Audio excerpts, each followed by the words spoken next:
Alright, so this game is against Branded, and I did draw a pretty good hand. I got the macro, we got the Eteli. We always want to start off with our normal summon, just in case he has Max C or Ash. We want the chain emergency teleport to the Max C. But I just played emergency teleport here because it's the only play we could have made. And we summon our level 3, so we got negated, but we get to search out a Mutant's Cry here, which I believe is what I did. And then I'm going to banish my own card on the field just so I have Nemesis Corridor, a target for Corridor, to return it to the deck, and then I can special summon my Colossus. So right here we have a Macrocosmos, he can't search, a Spell Negate, and Mutant's Cry for a pop, so this is pretty good. We want to negate this right away. I'm going to banish myself, so there's no way he can negate it.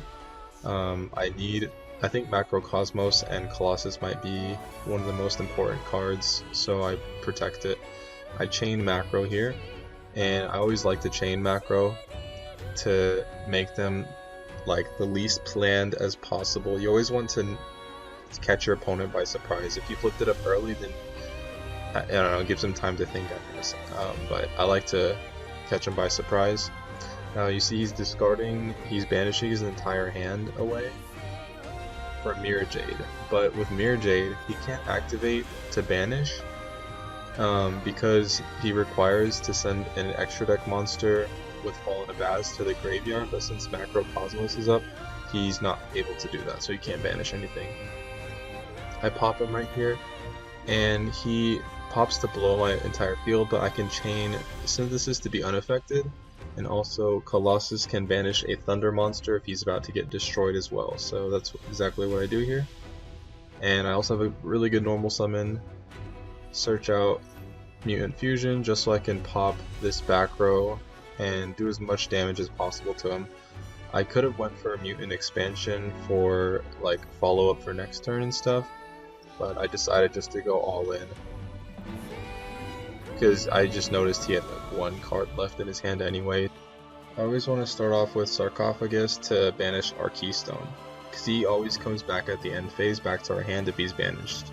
So I search Mutant's Cry, I banish our big mutant monster, so we have a setup for Cry next turn. Keystone comes back, he's a good banish target for Mutant Beast, that way we don't have to preemptively flip up Expansion anymore. So we can keep it face down. And the reason why I automatically did Mutant's Cry right here to pop his Roxy's was because, as you can see, he lost his normal summon, and usually the only reason why they summon Roxy's is if they have the Adamancipator, where if you control a rock monster you can special summon this card. So I predicted that, and that's why I destroyed Roxy's instantly. But he had this, and then he gave up. And this one we have Sarcophagus, but we're going second, but we have two hand traps right here, so I go for the Ash on this part because he's down to 2 cards, so I thought that would be a good time to Ash. But he keeps playing his Jackals to keep adding, and he's able to Pendulum Summon here, but he's only able to do 1 because that's how Pendulum Summon works, I guess. If you do it from the extra deck, you need pointing arrows to get multiple. So I search for Expansion because I already have Cry. I banish my Sarcophagus because that's the card I needed the least. I attack into him because Gravity Controller would return me to hand, and then I have my Imperm set up to block his special summon in case he has enough spell cards. Instantly flip up Macro. Heavy Metal Foes, I Imperm that guy because he's a really good Imperm target. And Mutant's Cry to pop the Gravity Controller so he can't return me back to my hand.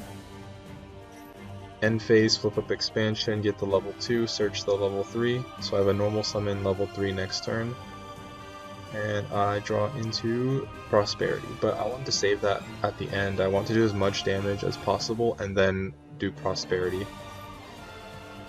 Special summon our level 2 searches, level 3, I banish the trap card to summon Arsenal, and I go for battle. And I activate Prosperity to see what card I can get on top for a bonus. And I'm hoping for a Mutant's Cry right here. And I get it. Okay, so I get the Mutant's Cry, so I have another pop for next turn. I have a spell negate, monster banish, macrocosmos, and a pop for next turn, so I negate that because it's the only card in his hand. I use Mutant's Cry to pop his Pendulum. Alright, so first, out of this hand, you always want to start with the normal summon, just because you don't want them to chain Max C to your E-Telly or Ash. So you want to make them burn the Ash or Max C here, so you could chain E-Telly after they use their hand trap. So he uses Ash, use E-Telly, but he happened to have both hand traps, so that was just, I guess, unlucky, but it's okay. We just have to go into our spell negate right here, but then he has a third hand trap of Herald of Orange Light. But the thing with this is now he is starting with 3 cards, and we have 1 pop, but he drew Pot of P, so he's able to draw kind of like what he needs. And since this is Drytron, this pop isn't going to be very helpful. So we have to pop it in the right spot. Against Drytron, you usually want to pop it against their Xyz monster.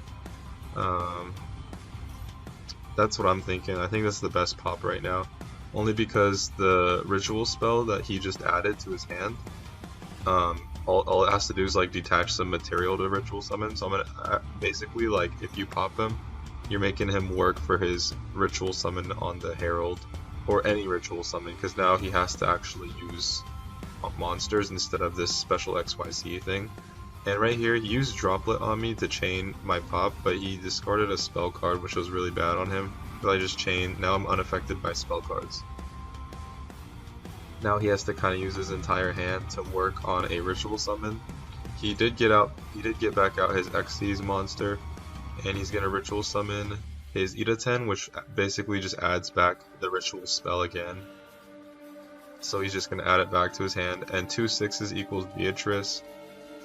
Now I think he's gonna send the little fairy that, but he sent the Herald of Ultimateness, and then I flipped up this card just because, like, after he ritual summons, I can't. He's just gonna negate me, so I tried to get the best card in my hand as possible, and he's gonna equip the little fairy.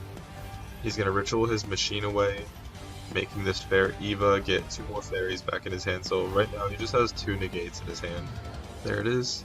And then he passes turn. So right here, I only have 2 moves to make, but I kind of just waited just to see, like, if there's anything I could do to make the 3rd move to beat over Herald, but he just quit right here.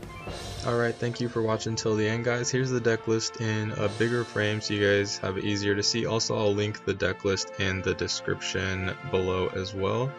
Hope you guys enjoyed it. Hope you guys get to Diamond 5 before the end of the season, and see you guys in the next video. Bye bye.